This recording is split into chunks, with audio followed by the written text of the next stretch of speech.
Mateus capítulo 14. É um texto muito conhecido da igreja.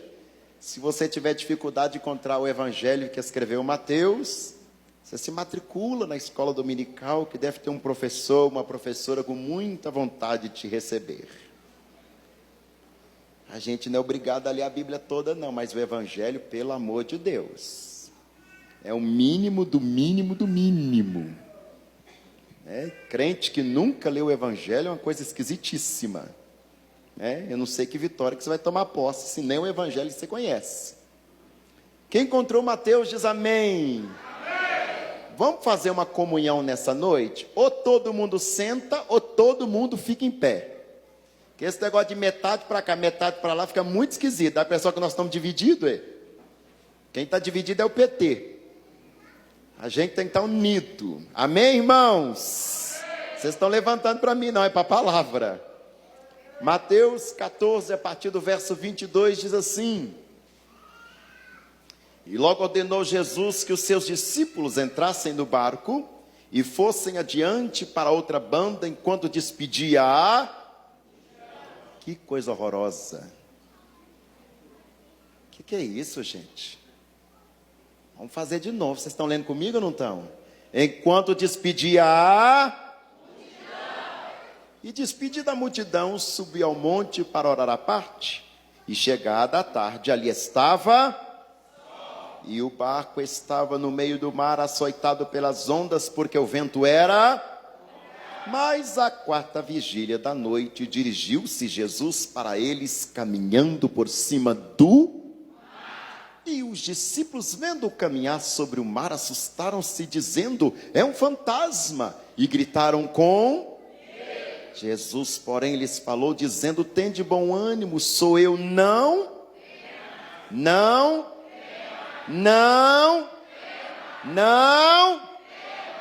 temais.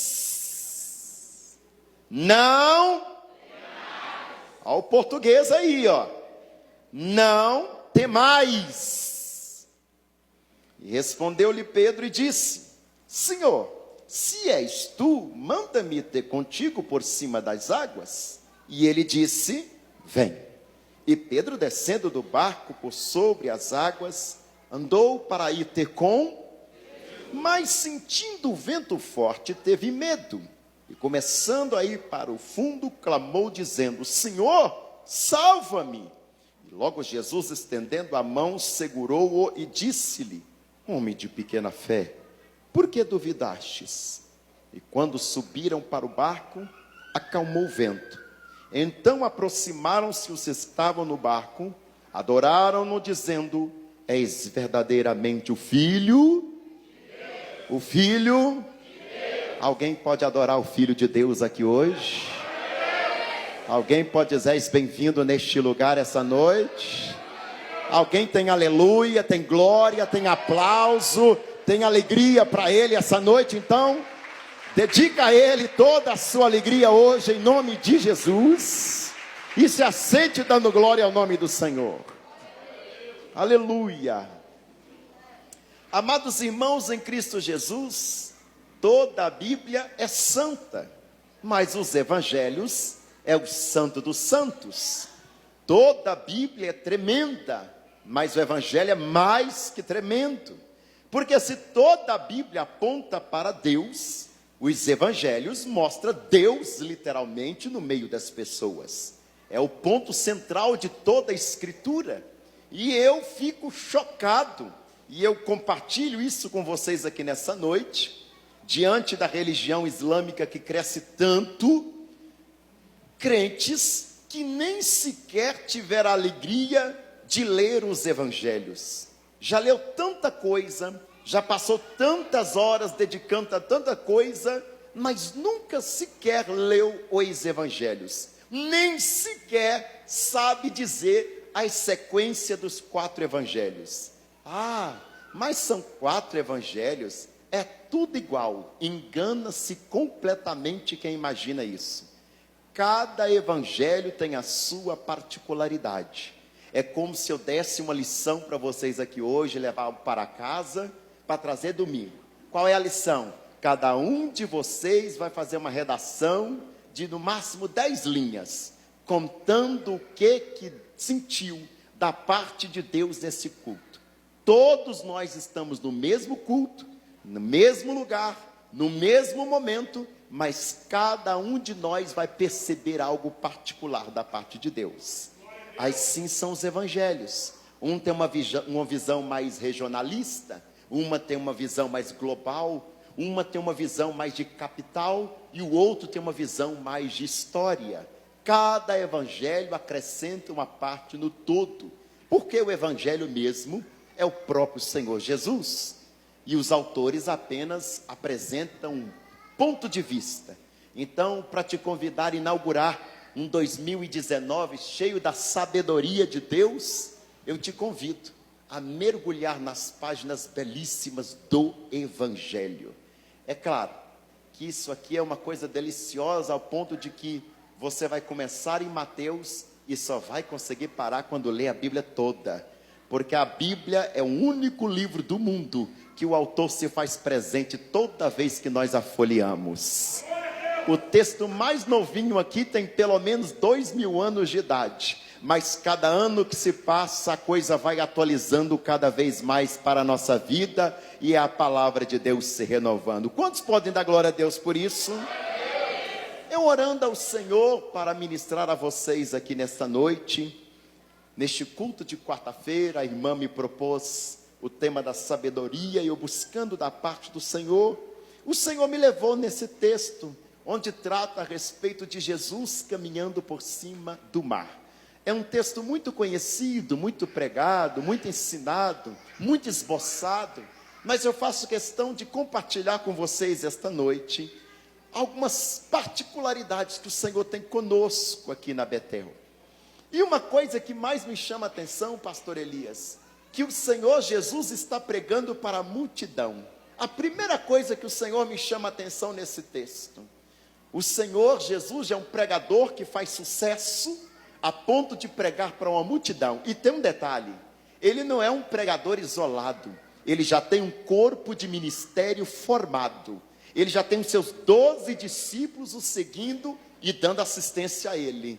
Olha para você ver que coisa maravilhosa. E mesmo assim, ele para os momentos para orar a sós. E o Senhor foi trabalhando no meu coração. A sabedoria do crente começa quando a gente dedica momentos de oração. Sem oração, meu querido, você pode até filosofar Cristo, menos entrar na espiritualidade cristã. Sem oração, você pode cientificizar a coisa, tornar científica. Vou melhorar o português aqui. Menos espiritualidade. É impossível nós termos espiritualidade sem uma vida de oração. E se você pegar o versículo 25, vai dizer que na quarta vigília da noite, o Senhor Jesus vai até eles. Espera aí, o Senhor está pregando até o final da tarde e só vai até o encontro dos discípulos na quarta vigília da noite. Eu imagino que muitos de vocês não sabem de cultura judaica e nem é obrigado a saber, mas só para você ter noção do tempo que o Senhor Jesus passou orando. Conta comigo. De 18 às 21 horas, primeira vigília da noite. Fala comigo, primeira vigília da noite. De 21 às 0 horas, de 0 horas às 3 da madruga, de 3 às 6 da manhã. Peraí, ele estava pregando até o final da tarde? Pediu aos discípulos para ir à frente com o barco, porque ele ia separar um momento para orar a sós. E quando ele termina a oração para voltar a ter com os discípulos, já é em torno de 3 às 6 da manhã. Olha que coisa curiosa. Tantos crentes em nosso meio que não dedicam 10 minutos dos seus dias de oração. Jesus é o próprio Deus, e evidentemente é uma liderança diferente de Moisés, porque Moisés tem um aspecto jurídico de liderar. Ele vai mandar a gente fazer as coisas o tempo todo como normativa. Jesus não, antes dele mandar a gente fazer uma coisa, ele está fazendo primeiro. Amai-vos uns aos outros porque eu vos amei. Ora porque eu oro. Busca porque eu busco. Faça porque eu faço. Muitas lideranças hoje em dia não fazem o que eles estão mandando, mas se nós estivermos impregnados na sabedoria de Jesus, começamos a entender que antes a gente mandar fazer os outros, ou mandar os outros fazerem, é necessário que a gente faça primeiro. Sejamos nós o primeiro exemplo. Antes de cobrar de todo mundo santidade, vamos olhar para nós mesmos e cobrar a nossa santidade. Antes de cobrar que a igreja esteja de tal maneira, vamos olhar para nós mesmos e cobrar que nós estejamos de tal maneira. Antes de cobrar que o outro ore por nós, por que a gente mesmo não coloca a boca no pó e busca a presença de Deus para que Ele venha nos responder?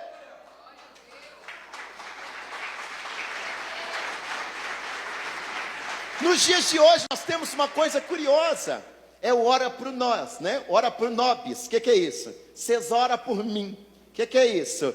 A gente pede oração para tudo quanto há, até no Facebook a gente posta, gente, ora por mim porque eu amanheci angustiada.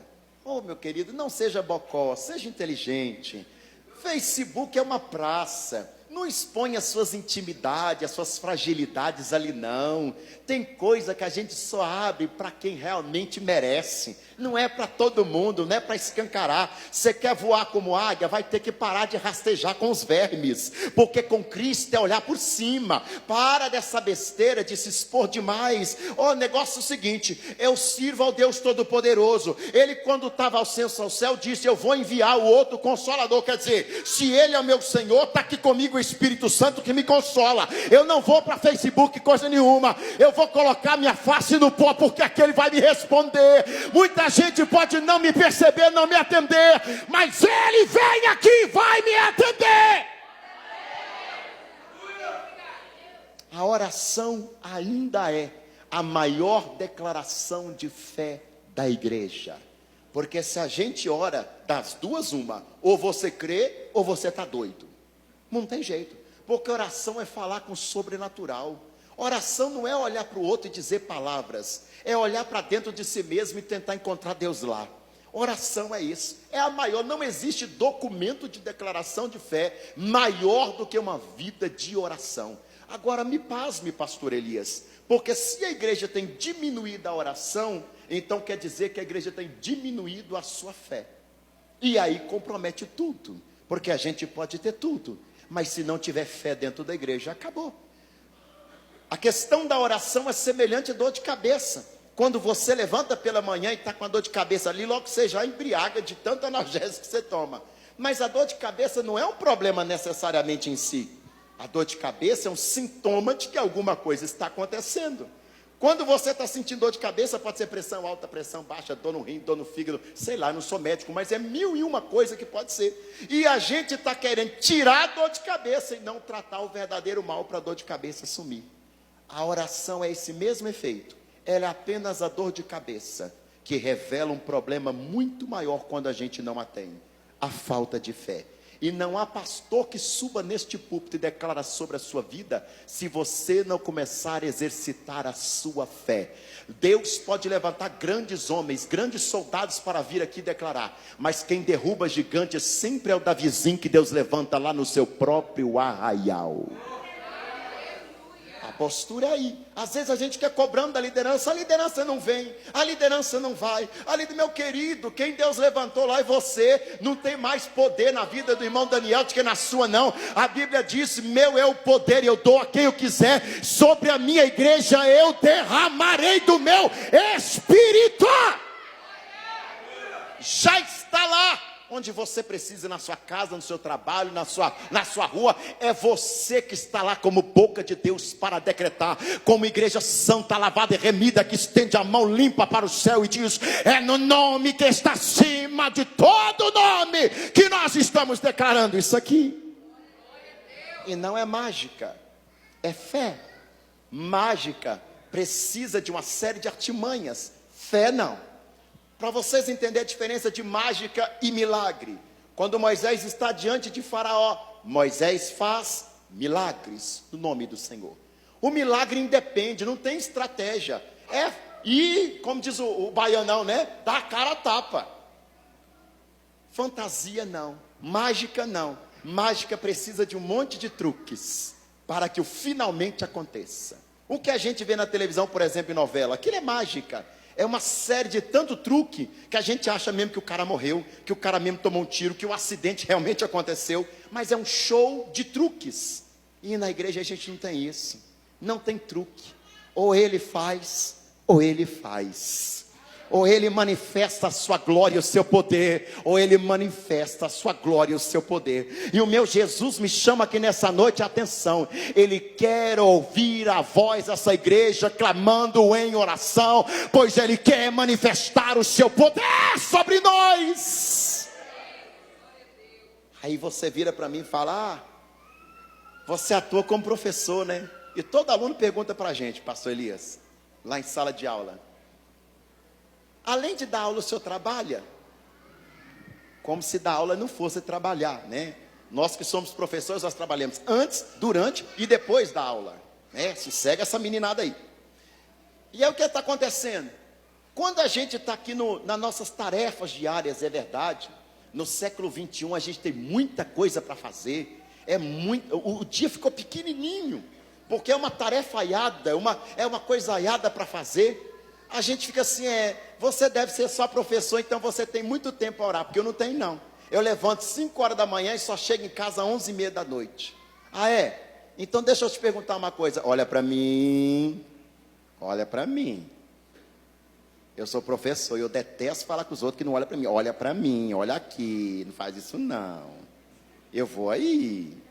E todo mundo vai saber que você não tem educação. Pior do que não ter reverência, é não ter educação. Você me chama aqui para pregar na sua igreja e não olha para mim? Está olhando para onde? Eu, hein? Escuta. Quando você está apaixonado, você pode acordar 5 horas da manhã e só dormir 1 hora. Lá de madrugada. Nossa, chegou tardíssimo em casa. Tem tempo para nada. Mas quando se apaixona, se arruma tempo para ir namorar. É ou não é? É ou não é, pastor? Quando você encontra aquela morena, aquela lourinha, o moreno, o louro, sei lá, aquilo lá que você apaixonou, que é o trem mais bonito do mundo, você arruma tempo para namorar.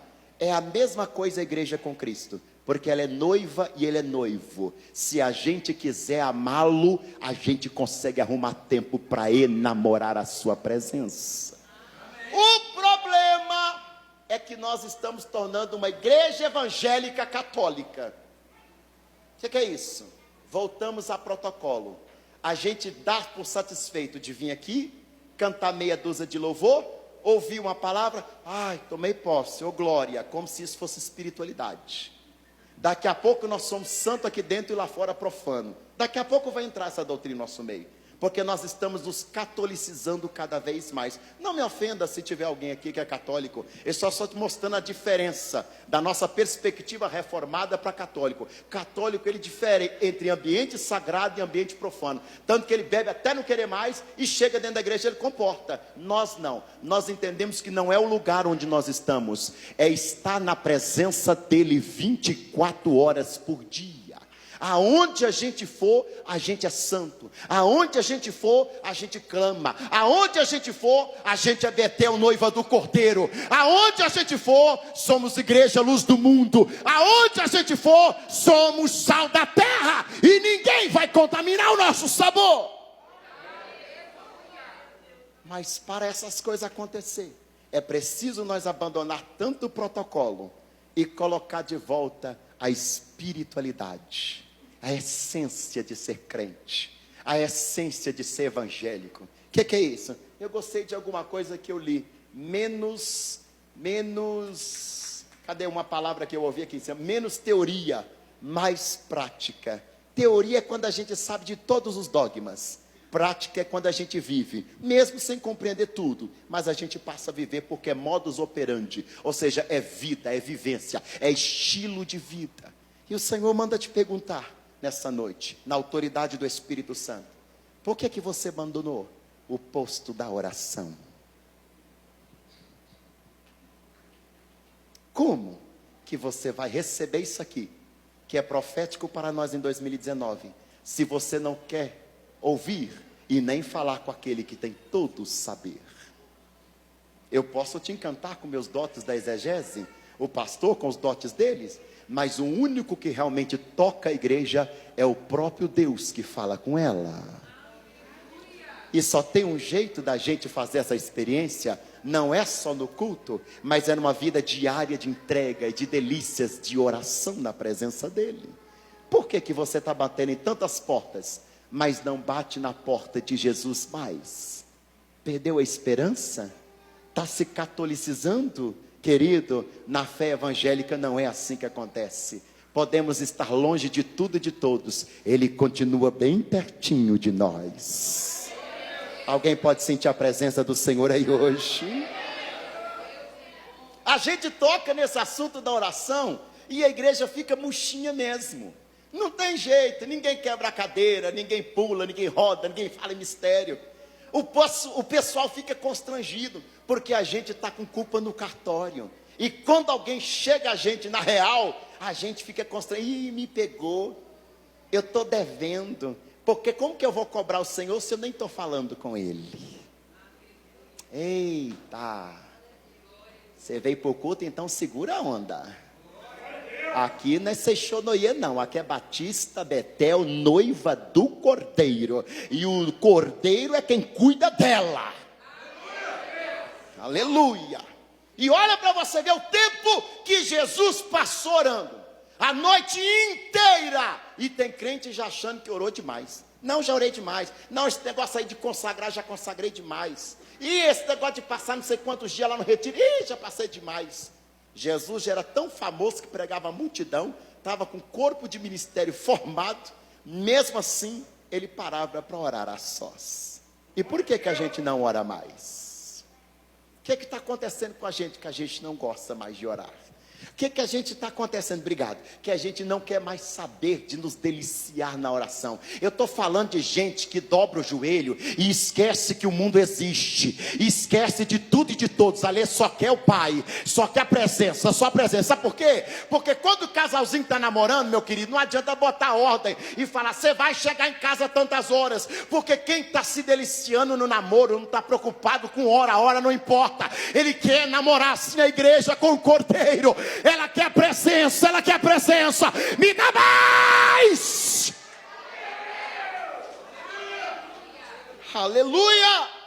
Eu sinto o Espírito de Deus me constrangindo nessa noite. Chama a minha igreja a buscar a minha presença. Busca a minha face. Quem busca, encontra. Mas a igreja de hoje, pastor Elias, é uma igreja que é ensinada a querer isso aqui de Deus. As bênçãos, a promessa. Tem até as frases de efeito, né? Quem tem promessa não morre. Morre não. A hora que o ônibus passar, você atravessa a rua na frente. Nós vamos te enterrar bem pesadinho de promessa. Mas que você vai, você vai. Não existe isso. Isso é fantasia, isso é coisa de besta. Já passou esse tempo de besteira, a igreja já tem que estar madura. Essas bobaginhas é coisa para menino na fé. Não é para nós não, deixa eu colocar na postura não, para você vai ver se vai cumprir promessa no meio. Ele quer, mas e se eu não quiser? Porque Deus não força nada a ninguém. Eis que estou à porta e bato. Se alguém abrir, eu vou entrar e ceiar com ele. Tem que entrar, tem que entrar. Eu fico analisando aquele texto quando Deus fala com o profeta: põe-se de pé e falarei contigo. E eu fico, meu Deus do céu, mas o Senhor fala com quem está deitado, com quem está rolando, com quem está de cabeça para baixo. Fala até com o homem que está na barriga do peixe. Por que é que o Senhor tem que implicar com a vida do profeta para ele ficar de pé? E o Senhor disse no meu coração: Daniel, o problema não é implicar para ele ficar de pé. É porque para ouvir o que eu tenho para dizer tem que ter postura. E eu estou exigindo do profeta: tenha postura para ouvir o que eu tenho para te dizer. Postura. Sabe por que o nosso ano continua a mesma coisa do ano passado? Porque a gente não quer postura. Ele quer, mas eu não quero. E não adianta. Ele quer, mas eu. Porque quem quer, quer mesmo. Uai, você não quer casar com homem? Se dedica.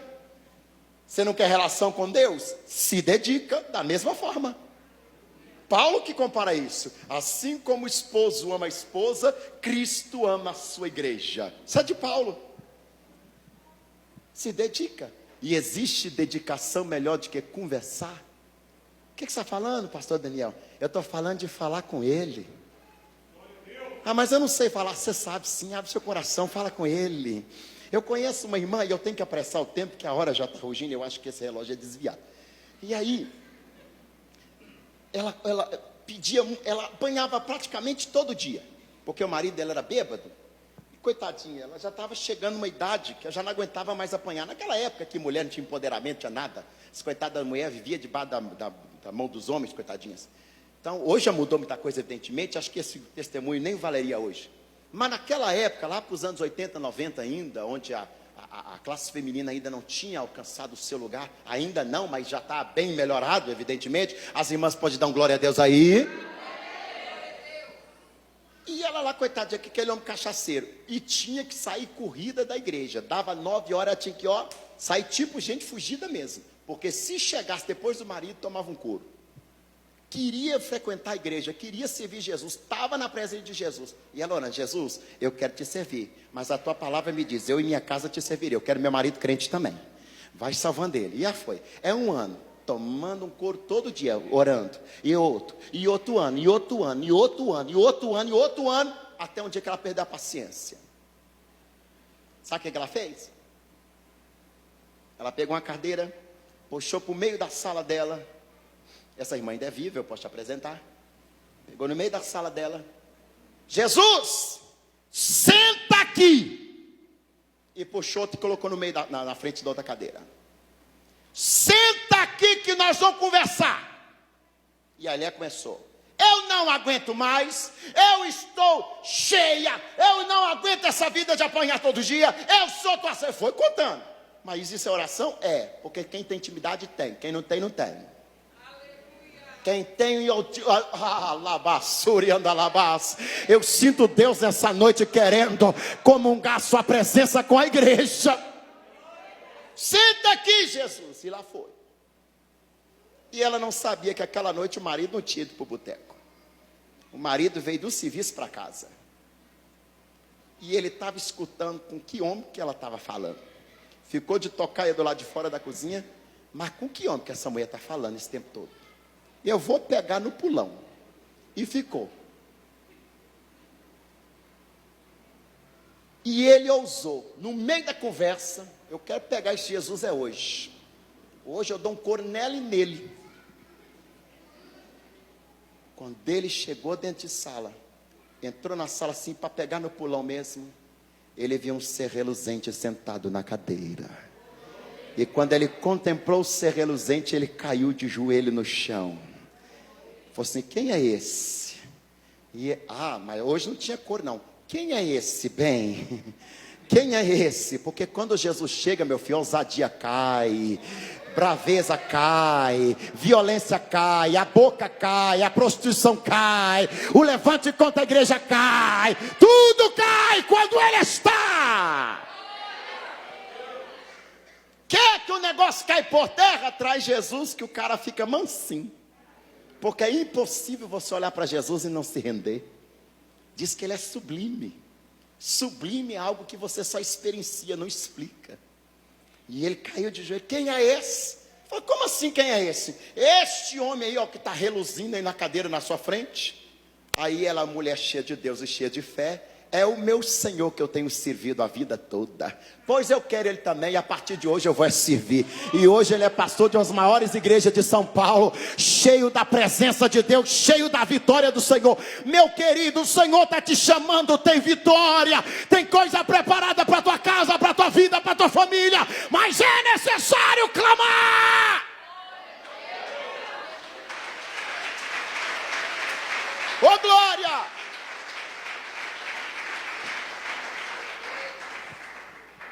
Quarta vigília da noite, mas Jesus orou a noite todinha.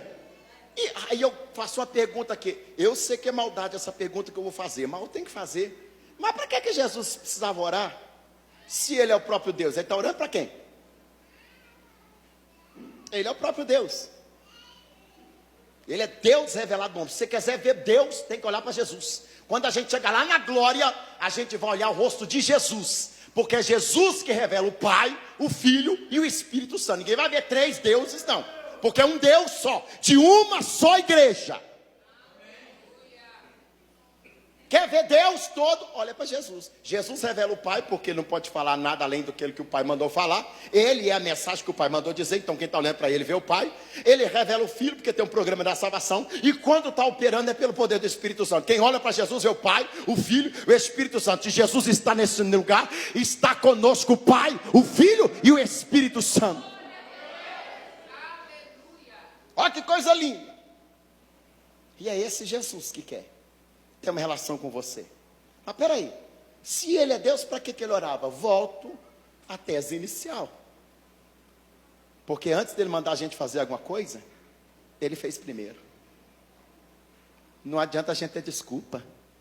Porque se ele é ele e ele faz, quem sou eu para dizer que não vou fazer? Você não segue a Jesus? Seguidor de Jesus tem que ser a cara dele. Tudo que ele faz, a gente faz também. Eita, mas vai dar até briga para a gente disputar o lugarzinho da oração a partir de hoje. Essa briga é santa. Entra na guerra mesmo, meu querido, porque o inimigo vai levantar, viu? Só tem um ser que não gosta de oração, chama Satanás. Mas a igreja que está de joelho dobrado sabe que tem um general de guerra marchando ao seu favor. E o diabo pode até ameaçar, porque ele é cão, ele não é leão. A Bíblia diz que ele ruge como um leão. Ele é paraguaio, é imitação. Pode ofender os paraguaios, né? É o que, gente? Deixa, é Oiapoque. É fake, obrigado. Minha assistente de pregação. Ele é fake. Não é leão não, irmãos. Faz um barulhão, ameaça. Eu vou matar, eu vou roubar, eu vou destruir. Mas não é leão não, é cão. A paulada nas ideias dele, ele cai rapidinho. E essa paulada se chama joelho dobrado clamando. Clamando, sabe quem? O verdadeiro leão da tribo de Judá, que está no nosso meio verdadeiramente rugindo, dizendo: eu vim para desfazer as obras do diabo. Quem recebe essa palavra diz amém.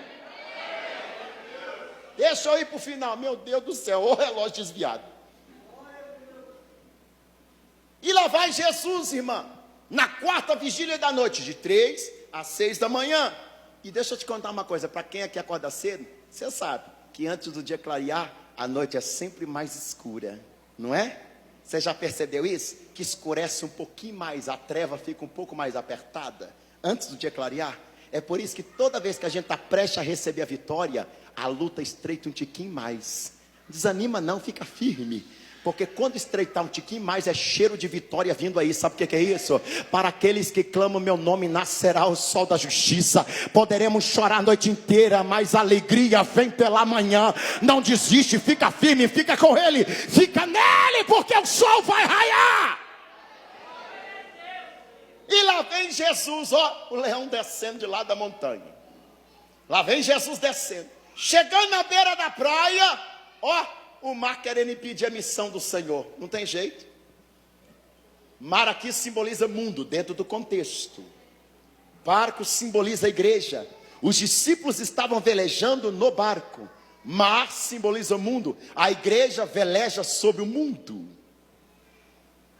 Quando ele chegou na beira da praia, olha o mundo querendo impedir a missão dele chegar até a igreja. Não vai impedir não.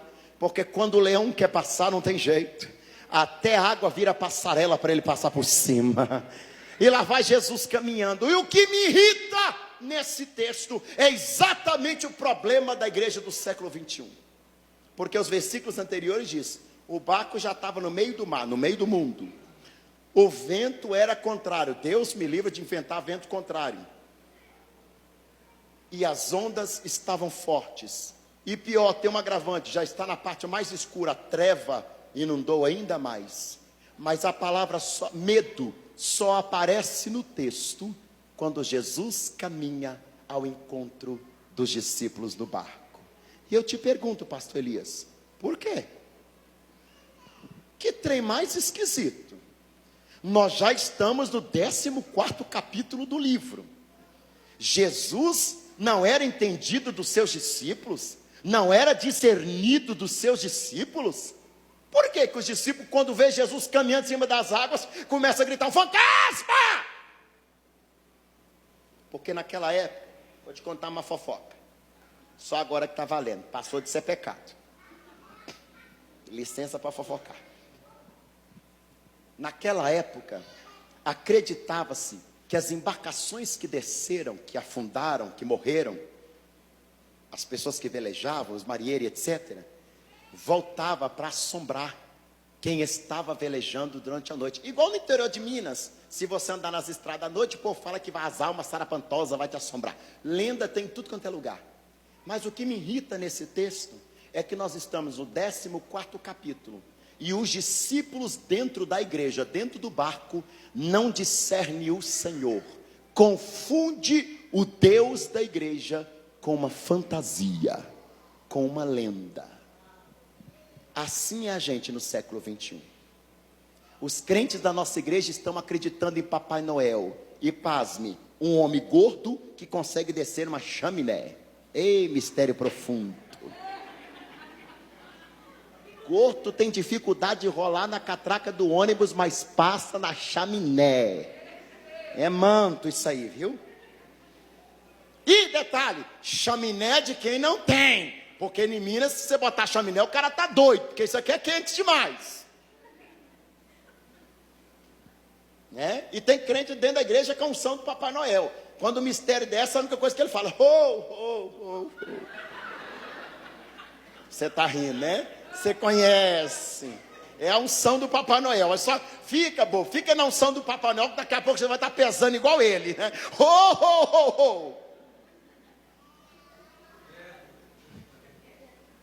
É quarta-feira, irmão. Pega leve. Outra coisa que a igreja acredita. Coelho da Páscoa. Na Páscoa, coelho bota ovo. Ei, mistério. E pior, pasme, ovo de chocolate. E vem com marca e tudo. Cada um mais caro que o outro. A gente não comemora mais o Natal no dia 25 de dezembro. O cumprimento do Filipenses capítulo 2. O verbo encarnado de Deus. Ah, mas Jesus não nasceu de 25 de dezembro, e daí? Eu estou comemorando, porque isso é uma vitória tremenda. Como diz aquele pregador americano, a maior vitória da humanidade não foi o homem subir pisar na lua, mas foi Deus descer e pisar nessa terra. Tragada foi a morte pela vitória. Eu quero saber que data que é, eu vou comemorar.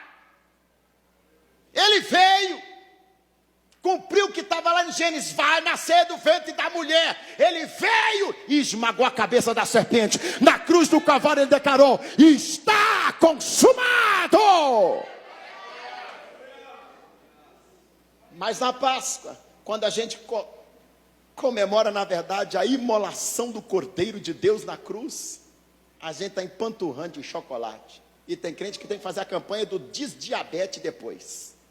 Tanto que come doce. Oh, glória! E nem para nenhum momento para lembrar que ele morreu na cruz. Como diz o profeta, irmão Daniel, você está muito radical. Ah, então xinga Isaías, porque foi ele que falou. Agradou ao Senhor moê-lo. Ele foi moído na cruz por nós. E a gente empanturra de chocolate. E não para nem uma meia hora de reflexão do que essa data significa. Fantasia. Não discernimos mais o Senhor. É isso que nós somos. Igualzinho eles aqui. 14º capítulo. O que é que Jesus já operou na frente dos discípulos? Lá em João, as minhas ovelhas reconhecem a minha voz e delas eu sou conhecido. Os discípulos não só não ouvem, mas também chega, está vendo ele lá e não consegue discernir, aquele é o meu Senhor, ninguém me engana, ninguém me confunde. Está doendo, irmão? É assim que funciona a cura. O remédio é amargo, mas amanhã tu está restaurado.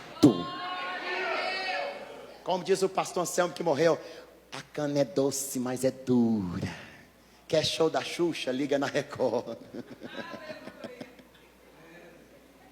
Vocês não estão transmitindo pela internet, não tem? Que eu estou com vontade de zoar hoje, Deus me perdoe. Não, porque os crentes que vêm para mim, irmã, e eles viram para mim, pastor Daniel, Deus está fazendo uma obra na minha vida. E eu adoro imitar os outros. Aí os crentes vêm, aqueles crentes baba-ovo, sabe? Crente made in PT. Não quer nada com nada. É o rebelde sem causa, né? Pastor Daniel, Deus está fazendo uma obra na minha vida. Eu falo assim, e que obra é essa, minha filha? Porque você olha, né? O crente está um traste há 10 anos, continua um traste, né? É só chegar de pertinho que você vê que não tem nada de santidade ali. Não, é porque o Senhor abriu a porta da revelação lá em casa. Eu falei, meu Deus, está forte mesmo, virou uma célula. O que aconteceu? Não perca um capítulo da novela do Record. Você está vendo a minha calça? Não tem cinto. Eu tirei. Porque eu tenho medo de entrar na carne e pegar o crente. Tirei. Eu tinha 3 cintos. Peguei os 3, piquei. Porque eu me conheço.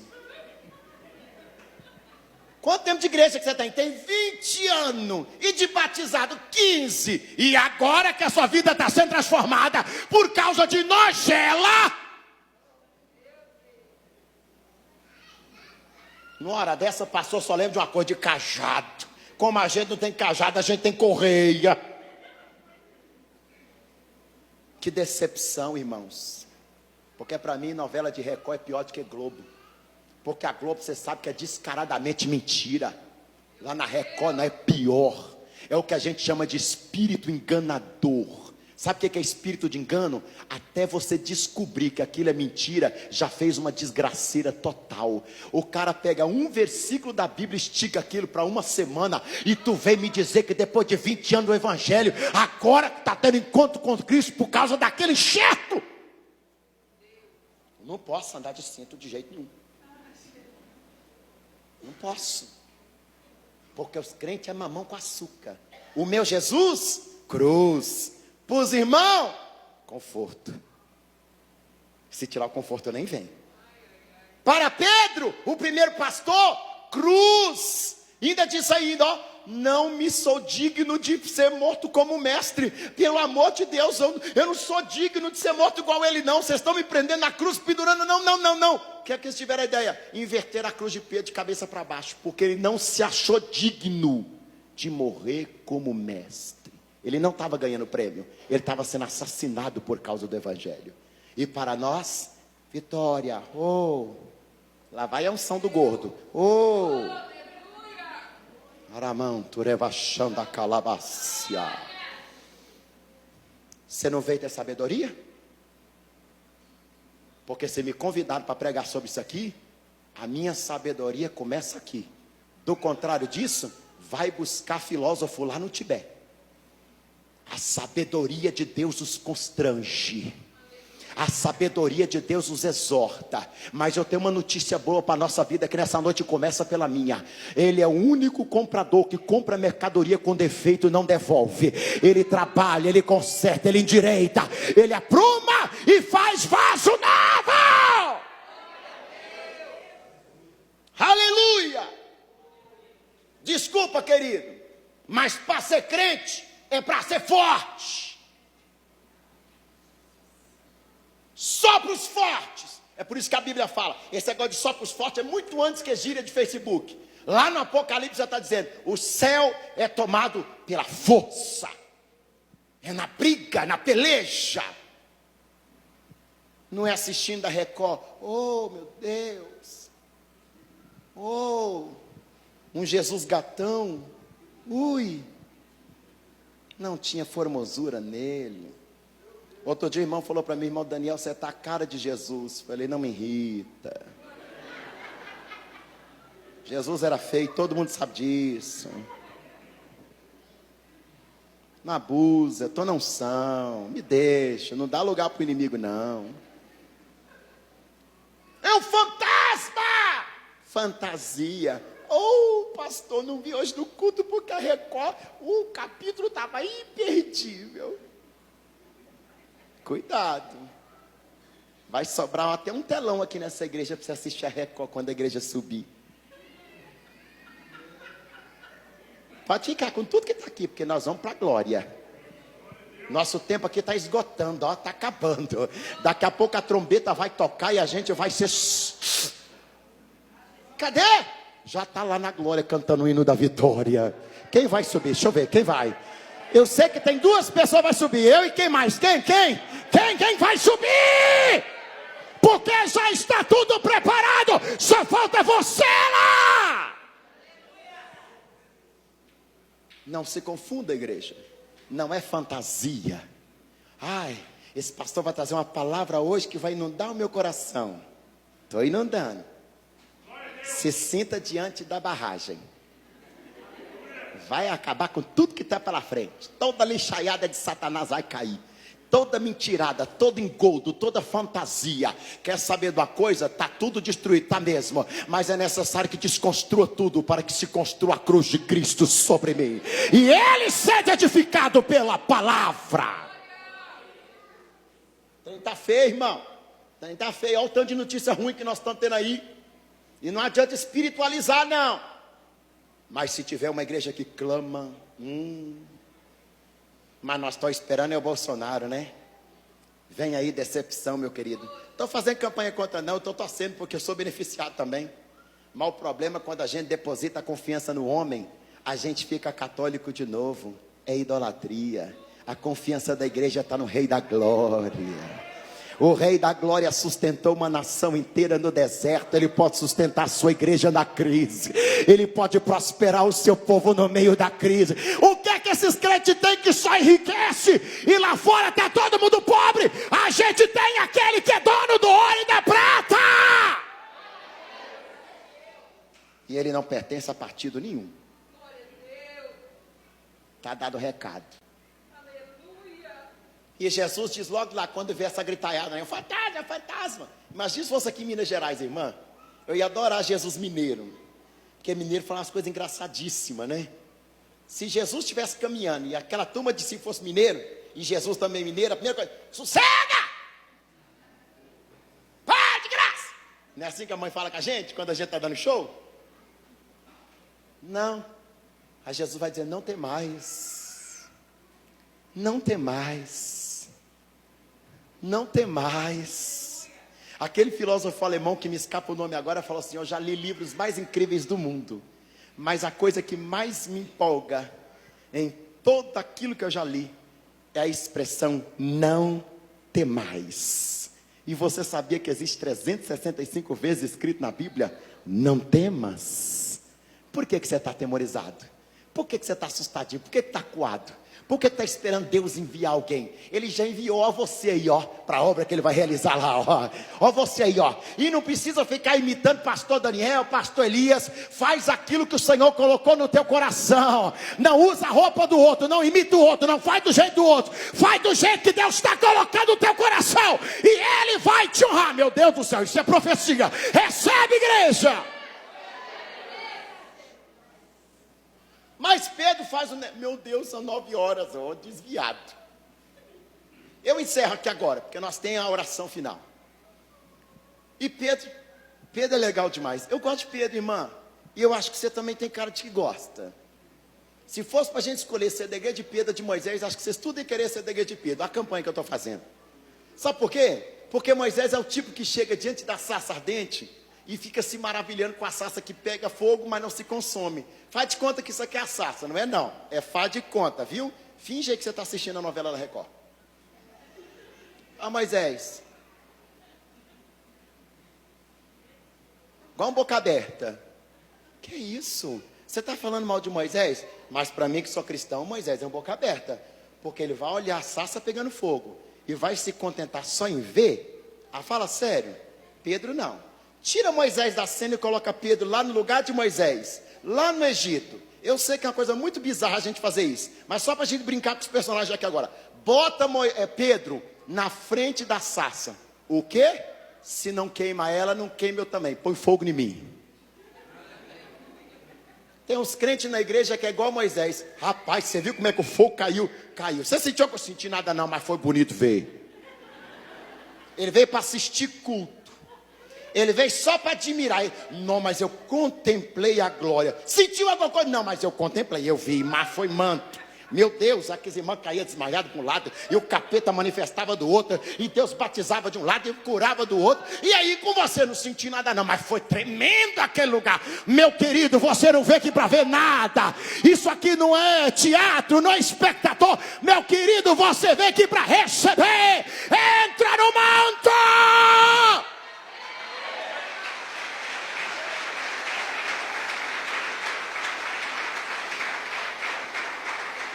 Fica de pé, que aí eu encerro. E deixa eu fechar a Bíblia, que a Bíblia aberta inspira a gente.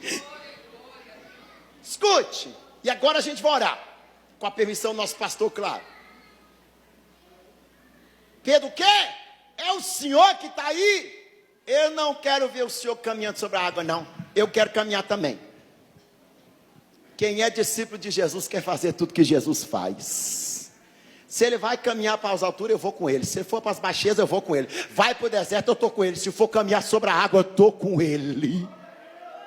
Eu estou com ele. Não vim aqui para ver nada, não. É bonito ver? É. Mais gostoso ainda é sentir.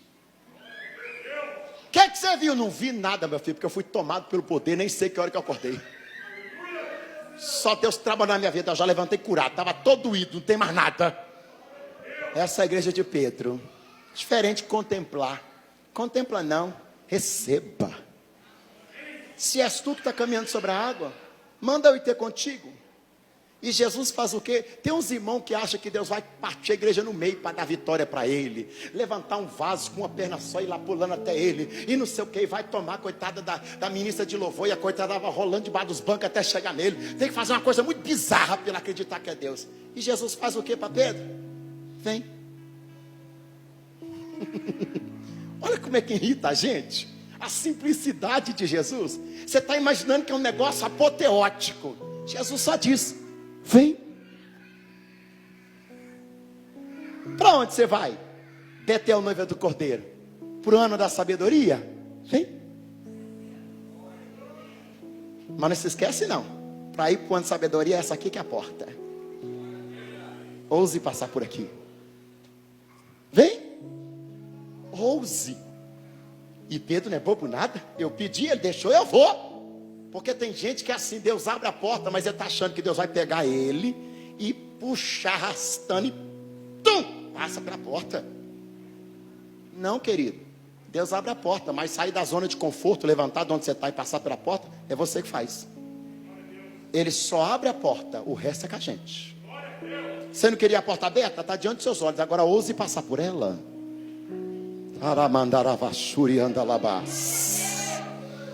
Eu sinto a unção aqui nessa noite, uma ousadia de Deus. Oh, maravilhosa presença de Deus. Sai da zona de conforto e passa pela porta.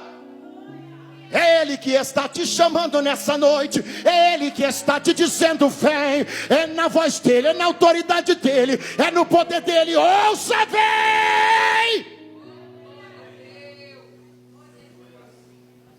E Pedro vai. Quando Pedro está caminhando sobre a água, ele tem os olhinhos fitos em Jesus. É agora o boom da mensagem. É aqui que eu queria que Deus me levasse. É aqui que Ele me trouxe para vocês. A maior sabedoria dessa vida, Daniel, é quando o homem vigia para manter os seus olhos em mim. Falei, meu Deus, isso não é teologia enlatada não, gente. Isso é pão quentinho do céu. Sabe por quê? Porque a Bíblia diz que enquanto ele estava olhando para Jesus, ele caminhava sobre a água. Água, mundo. Jesus chamando, ele obedece e vai caminhando sobre o mundo. Porque Jesus caminha sobre o mundo mesmo. O mundo não detém o Senhor Jesus, é obra santa. E se não detém Jesus, não detém a sua igreja. E ele vai. E a Bíblia diz que sentindo o vento contrário, parou de olhar para Jesus. É por isso que a gente está afundando. Porque a gente quer sabedoria, mas não quer olhar para quem é sábio. Ele. A gente está olhando para problema. A gente está olhando para o homem. A gente está olhando para aqueles irmãos que nos decepciona. Todo mundo aqui é falha, a começar de mim. Eu não sei porque que você está tão decepcionado. Todo mundo vai falhar. Ninguém, a única pessoa que é igual a você é você mesmo. Tem mais ninguém. Alguém vai te decepcionar, porque eu quero no outro aquilo que eu quero fazer. Mas o outro é o outro e ele sempre vai me decepcionar. Quantas vezes dentro da igreja, que em algumas reuniões de departamento, a gente quer esfregar a cara do irmão no chapisco? Para, que você nunca sentiu vontade de fazer isso. Eu não estou pregando para anjo não, estou pregando para gente. Olha, eu tive que tesourar meu cinto, porque eu sabia onde o meu velho homem estava. Mas a gente começa a olhar para essas coisas. Vento contrário. Não olha para vento contrário não, noiva. Olha para o noivo. Não interessa quem está aqui, interessa se ele está, noiva. Ô gente, é lindo demais que Deus está tratando conosco essa noite. Ô noiva do cordeiro, olha para o cordeiro, é para ele que você tem que olhar. Ah, mas é perigoso o caminho, não interessa, olha para ele. Você vai continuar segura, noiva, quando tiver com o olho nele. Olha para ele. Sentindo o vento contrário, ele começa a afundar. E afundando ele grita: Senhor, socorre! Sabe o que acontece? Olha que coisa linda. Não é Pedro que vai até Jesus, é Jesus que vai até Pedro. O Salmo diz que dependendo do lugar onde nós estamos, o Senhor se encurvou para nos arrancar de lá. Oh, sacrifício tremendo. Oh, coisa linda. E Jesus vai até Pedro, afundando. O Rei da Glória estende a mão para Pedro. Não é a gente que estende a mão para Jesus. Ele já está com a mão estendida para você há muito tempo e você não percebeu. Ele está com a mão estendida, a vitória já é sua. Já foi decretada, é sua, meu querido. Exerça a sua fé e toma posse. A porta já está aberta. E ele estende a mão para Pedro, homem de pequena fé. Olha o problema da fé aparecendo de novo. Porque quando a gente não tem fé, a gente não olha para ele. Quando não olha para ele, não tem sabedoria. Sabedoria além de filosofia, é isso que eu estou falando. Sabedoria do céu. E acontece a coisa mais linda do texto. Jesus pega ele, homem de pequena fé, porque duvidaste, estende a mão, traz para cima da água de novo. E sabe o que Jesus faz? Leva Pedro para dentro do barco. Jesus sempre traz a gente de volta para dentro da igreja. Não, eu vou ser crente em casa, não é Jesus que está chamando, não. Jesus sempre traz a gente para o corpo. Não existe esse negócio de que eu sou igreja. A ministra de louvor é igreja. Para de conversa fiada, vai ler Bíblia. A gramática lá está dizendo sempre no plural. Nós. Eu não. Nós somos igreja. Sempre é no plural, nunca no singular. Eu não sou igreja, nós somos igreja. Nós. Quando ele coloca Pedro de novo dentro do barco, todo mundo fica admirado, porque ele acalma o vento, sossega tudo. E o povo vê o quê? É o Filho de Deus. Só dentro da igreja que a gente tem contemplação do verdadeiro mistério de Jesus Cristo. É aqui o seu lugar. Você está pensando em desanimar, de parar, tá borocochosinho, meu filho, ô querido, continua olhando para Jesus, né? As decepções do seu lugar não. Para de olhar para a coisa que já passou, porque você não vai mais para lá não. O seu futuro já está escrito na cruz do Calvário e custou letra de sangue. É lá que é o seu lugar. Que palavra esquisita é essa? É a palavra que Deus colocou no meu coração. Come muito, come pouco, mas come, que é essa que Deus deu. Não é o seu lugar lá atrás. O seu lugar lá na frente. E tem um Deus te aguardando lá. Eu estou com vontade de dar glória a Jesus aqui hoje. Eu estou com vontade de enamorar a presença do Senhor. Eu estou com vontade de dizer que Ele é maravilhoso, que Ele é tremendo, que Ele é santo, que Ele é digno. Eu estou com vontade de dizer para todo mundo: quer saber de uma coisa? Chega de fantasia, eu quero é Deus. Aplauda o Senhor nessa noite.